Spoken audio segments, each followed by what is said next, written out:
शुक्रवार यानी 14 जुलाई को चंद्रयान 3 के लॉन्च होने के बाद लोग ये जानना चाहते हैं कि आखिर चंद्रयान चांद तक के अपने सफर में कहां तक पहुंचा होगा। इसरो के द्वारा जारी की गई रिपोर्ट की माने तो चंद्रयान 3 अपनी यात्रा पर निरंतर आगे बढ़ रहा है। बेंगलुरु में चंद्रयान 3 का पहला ऑर्बिट रेंजिंग मैन्यूवर को सफलतापूर्वक पूरा कर लिया गया है। अब ये अपने दूसरे ऑर्बिट में पहुंच चुका है। इसरो के वैज्ञानिक चंद्रयान के मूवमेंट पर लगातार नजर बनाए हुए हैं और लगातार इसमें लगाए गए उपकरणों की निगरानी की जा रही है। अब सामने आई रिपोर्ट के अनुसार चंद्रयान तेजी से अपने लक्ष्य की तरफ आगे बढ़ रहा है और इसमें लगाए गए सभी उपकरण बिल्कुल ठीक तरीके से काम कर रहे हैं।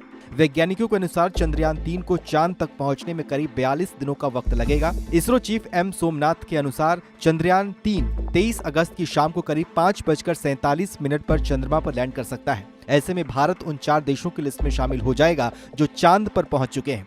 हालांकि गौर करने वाली बात यह है कि भारत के जिस चंद्रयान 3 को चांद तक पहुंचने में लगभग 45 दिन का समय लग रहा है, उस मिशन को चीन, अमेरिका जैसे देशों ने महज 4 दिनों में ही पूरा कर लिया था।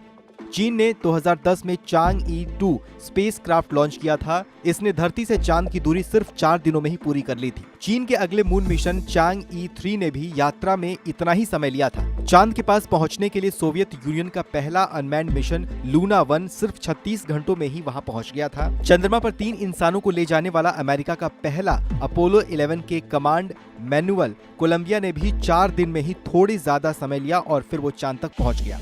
ऐसे में सवाल यह है कि भारत को इस मिशन में इतना समय क्यों लग रहा है। दरअसल इसरो के पास इतना शक्तिशाली रॉकेट नहीं है जो चंद्रयान 3 को सीधे चांद के रास्ते पर भेज दे। अपोलो मिशन में ट्रांसलूनर इंजेक्शन यानी TLI नाम की ट्रेजेक्टरी का यूज हो रहा है। मतलब लॉन्च व्हीकल ने पहले अपोलो स्पेसक्राफ्ट को धरती की कक्षा में पहुंचाया, फिर वहां से एक शक्तिशाली इंजन ने स्पेसक्राफ्ट को चांद के रास्ते पर डाला। इसके लिए 6 मिनट तक रॉकेट को जलाए रखा गया और किसी गुलेल की तरह अपोलो 11 को तेजी से चांद की ओर रवाना किया गया। लेकिन सीमित संसाधनों और कम खर्चे में इसरो ने जिस कामयाबी के साथ इस मिशन को पूरा किया है, वो काबिले तारीफ है।